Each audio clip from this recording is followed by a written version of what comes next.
ఒకసారి ప్రార్థనకి వెళ్తే ఒక ఆమె 10th క్లాస్ పరీక్షలకి ప్రార్థన అయిపోయిన తర్వాత గబగబా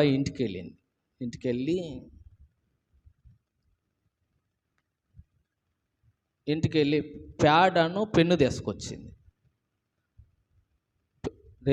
రేపు ఎగ్జామ్ స్టార్ట్ అవుతుంది అనగా, సోమవారం నుంచి స్టార్ట్ అవుతా ఉంటే ప్యాడను పెన్ను తీసుకొచ్చింది. గబగబా వచ్చి నిలబడింది. ఒక ఆమెకు ప్రార్థన చేస్తా ఉంటే ఆమె నిలబడింది. ప్యాడ్ పెన్ను తీసుకొస్తే ఏందక్క అంటే ప్రార్థన చేయాలి. దేనికి ప్రార్థన చేయాలి? అబ్బాయి 10th క్లాస్ రాస్తున్నాడు. దేనికమ్మా? వాడు ఏడంటే వాడు రాళ్ళే ప్రార్థన చేయి. దేనికి చేయాలి ఇప్పుడు? ప్యాడ్కను పెన్ను. వాడైతే మందిరానికి రాడంట, కానీ ఏందంట